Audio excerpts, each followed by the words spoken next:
মানুষের জীবনের বিশেষ বিশেষ কিছু দিন থাকে যেই দিনগুলোর আশা আসলে মানুষ করে থাকে, যেই দিনগুলো বারবার ফিরে আসুক। তো এমনই একটা দিন হচ্ছে আজকের দিন, যেটা আমাদের বিবাহ বার্ষিকী।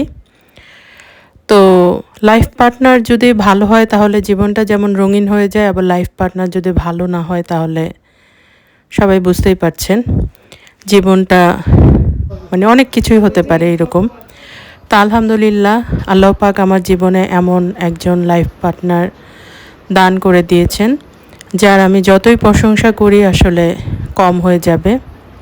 একজন মানুষ হিসেবে, একজন হাজব্যান্ড হিসেবে, একজন বাবা হিসেবে, মানে সকল দিক থেকে পারফেক্ট হয়ে থাকে এরকম একজন মানুষ আমার লাইফ পার্টনার। এই জন্য আমি অনেক বেশি শুকরিয়া আদায় করি আল্লাহ পাকের কাছে। আর যেহেতু আজকে আমাদের বিবাহ বার্ষিকী, তো ওই উপলক্ষে আর কি আত্মীয় স্বজন দাওয়াত করেছি। সবাই আসতে পারবে না এমনটা মনে হচ্ছে, আসলে বোঝা যায় না ওই রকম। আর আমরা নিজেরাও কতটুকু আনন্দ করতে পারি, অনেক কিছু প্ল্যানিং করেছি, তো দেখা যাক কতটুকু আনন্দ করা যায়। তো আসসালামু আলাইকুম, সবাই কেমন আছেন?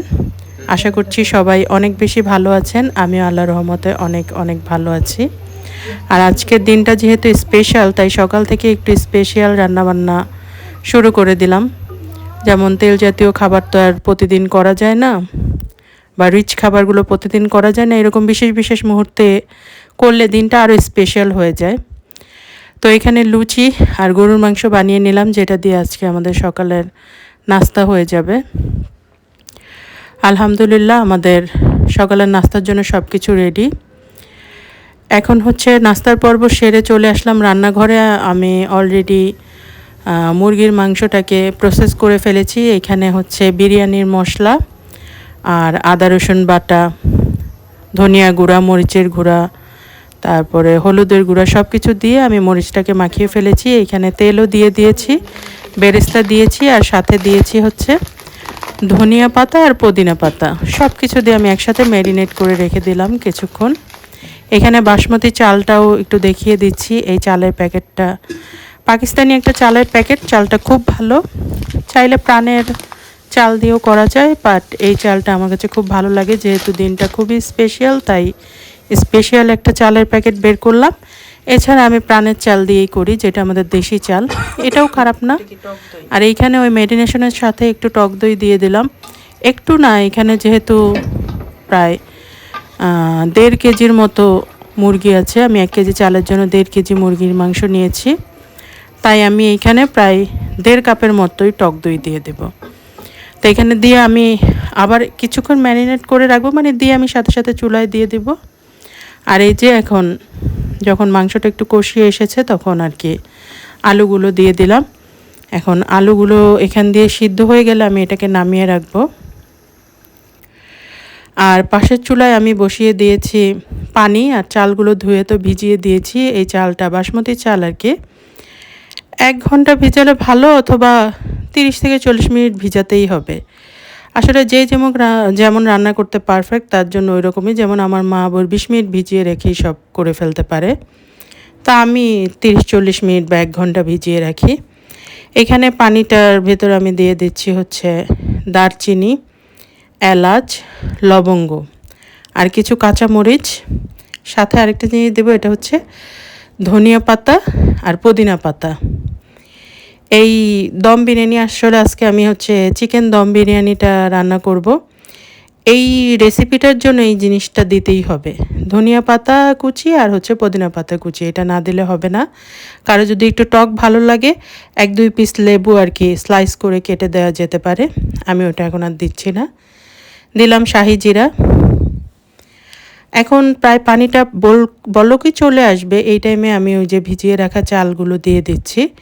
কেউ যদি ছেঁকে দিতে চান তাহলে আরও ভালো, যেহেতু পানিটা আমার পরিমাপ করে দেওয়া হয়ে গেছে।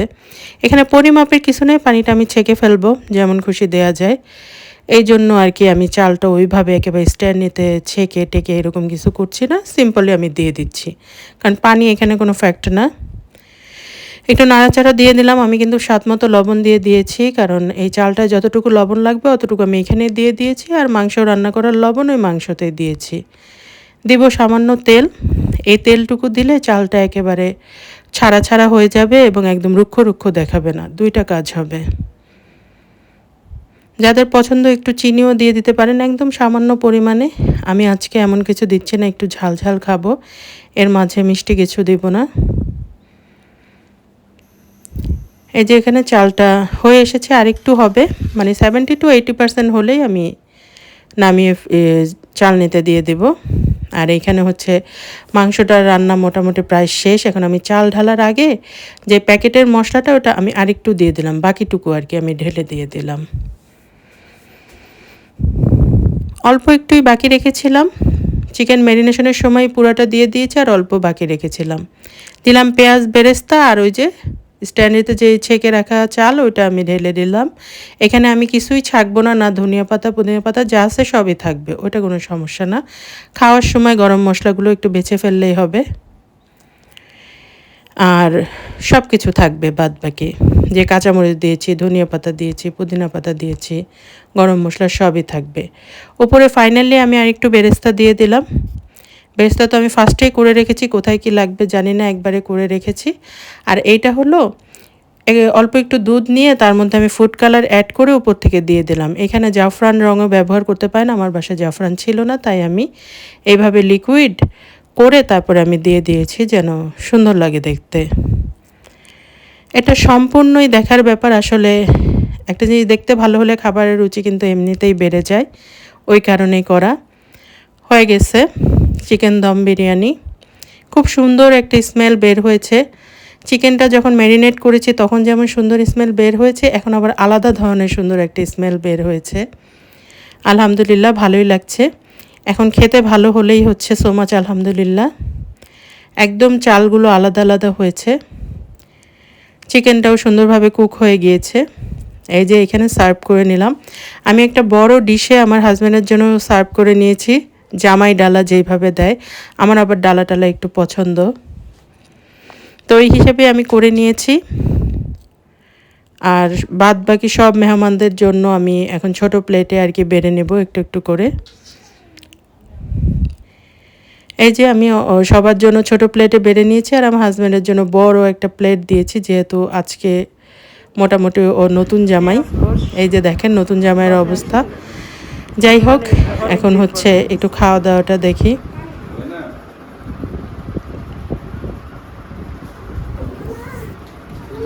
সবাই বসে গেছে খাওয়া দাওয়া করার জন্য। এখানে আমার বাবা এসে বসলো খাবার খাওয়ার জন্য। অবস্থা দেখো,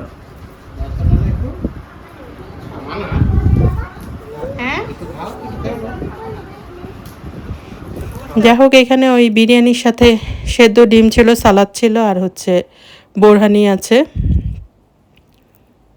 বোরহানিটা ঘরে বানানো না, এটা কেনা বোরহানি, আমার বাবা নামাজ পড়তে যেয়ে নিয়ে এসেছে। বোরহানি দেখলে আমার কাছে খুবই ভালো লাগে, এটা দেখেও খুব ভালো লাগছে। আমি যখন খাবো ইনশাল্লাহ বোরহানি খেয়ে নেব। এখন সবার সামনে দিয়ে রেখেছি, মোজো দিয়েছি, কোকের ব্যবহার যেহেতু এখন আর করছি না, এর জন্য মোজোটাকে রেখেছি। আর ঠান্ডা পানির বোতল তো মাস্ট আছেই, যেহেতু একটু গরম পড়া শুরু হয়েছে। এখানে আমার হাজব্যান্ড মোটামুটি খাওয়া দাওয়া শুরু করেছে। আমি জানি ও এই খাবারের হয়তো 6 ভাগের 1 ভাগও খাবে কিনা, এইরকম খাওয়া দাওয়া খুবই কম পরিমাণে করে। তারপরও আমি একটা বড় ডালা দিয়েছি সুন্দর দেখানোর জন্য, বাসকে দিনটা একটু মানে বেশি পরিমাণ বা কীভাবে স্পেশাল করা যায় এটা যখন চিন্তা করি তখন এইসব জিনিস আমার মাথায় আসে। টুকটাক গিফটিং করেছি, ওগুলা রেকর্ড করিনি।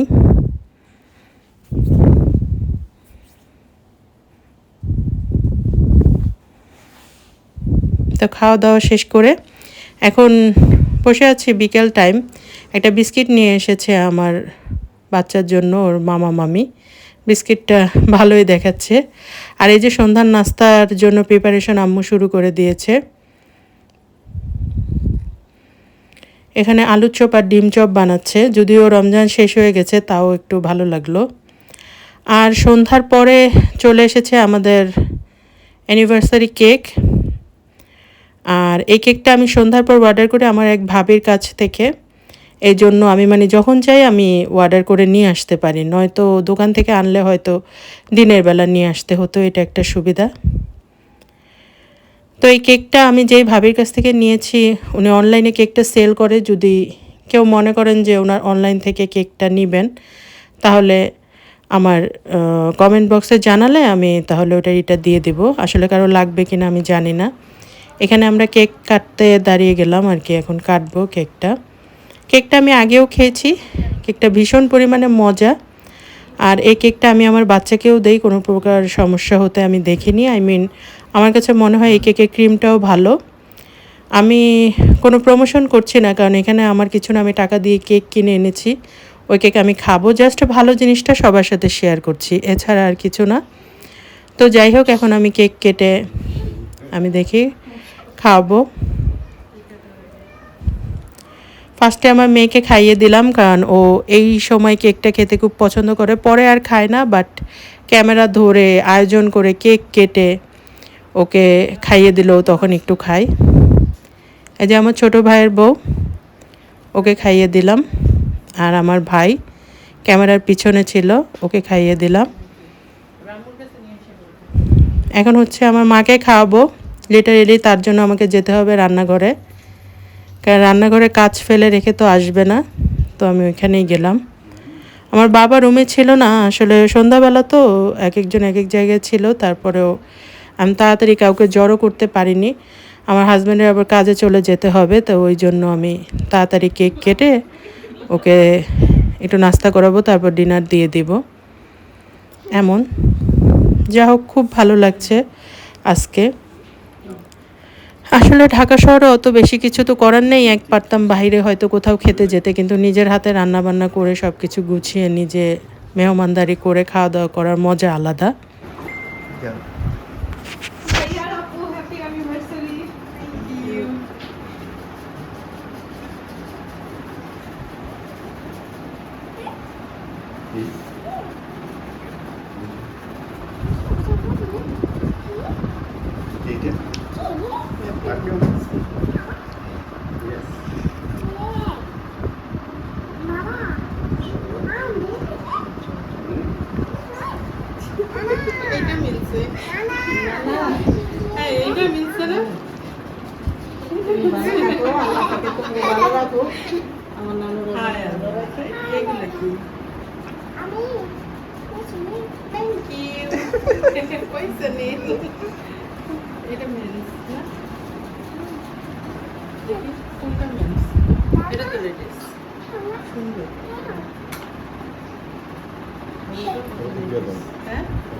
এখানে গিফট নিয়ে এসেছে আমার ছোট ভাইয়ের বউ বা ছোট ভাই, দুইজনই আর কি। দুইটা পারফিউম গিফট করলো, ওইখান দিয়ে আম্মুও গিফট করে দিল। আসলে সব গিফটের রেকর্ড করা হয়নি, আমারই ইচ্ছে হচ্ছে না, এর জন্য আমি করিনি। জাস্ট কিছু কিছু মানুষেরটা করলাম। যেমন আমি নিজেও গিফট করেছি আপনাদের ভাইয়াকে, সেটাও করা হয়নি। আপনাদের ভাইয়াও আমাকে গিফট করেছে, এগুলোও করা হয়নি। যাক, এখন যতটুকু আমার কাছে মনে হলো সেটাই রেকর্ড করলাম। এখন একটু আমি কেকটা খেয়ে নিব। তখন আমি কেক খেতে পারিনি, এখন আমি এক পিস নিয়ে খাবো, আপনাদেরকে দেখাবো, মানে রিল্যাক্সে বসে। তখন আমি সবাইকে খাইয়ে দিয়েছি, মজা করেছি, কথা বলেছি, আনন্দ করেছি এইরকম। এখন আমি কেটে নিচ্ছি। এক পিস দিলাম আপনাদের ভাইয়াকে, আর আরেক পিস আমি কেটে নিচ্ছি। কেকটা এতটাই ফ্রেশ ছিল আর এত সফট ছিল, মানে এই কেকটা আজকে খেতে যত মজা লাগবে, আবার একদিন পার হয়ে গেলে কিন্তু এই মজাটা থাকবে না, একটু শক্ত হয়ে যাবে, ড্রাই হয়ে যাবে। আমার কাছে ভাবির এই কেকটা খুবই মজা লাগে, আর যেই দিন বানায় ওই দিন খেতে তো খুব দারুণ লাগে। তো এইটাই আবারও বলছি, এটা কোনো প্রমোশনাল ভিডিও না, কেকটা ভালো এই জন্য আমি আর কি বলছি। যদি কারো দরকার হয় আমার ইনবক্সে যদি জানান, ইনবক্স কি বলছি, কমেন্ট বক্সে যদি জানান, আমি তাহলে ঠিকানা দিয়ে দিব। আর এই হচ্ছে সব কিছু। তো আমার আজকের দিনটা খুবই ভালো গেল, খুব স্পেশাল গেল। যদিও দুপুরে তেমন খাওয়া দাওয়া করতে পারিনি, ডিনারে ভালো করে খাবো। একটু দৌড়াদৌড়ি হলে খাওয়া দাওয়া সেই দিন করা যায় না। তো যাই হোক, ভিডিও আজকে তাহলে এই পর্যন্তই। আশা করি সবাই ভিডিওটি শেষ পর্যন্ত দেখবেন। আর ভিডিওটি যদি ভালো লেগে থাকে তাহলে অবশ্যই সাবস্ক্রাইব করে দেবেন, লাইক কমেন্ট করতে পারেন। সবাই ভালো থাকবেন। আল্লাহ হাফেজ।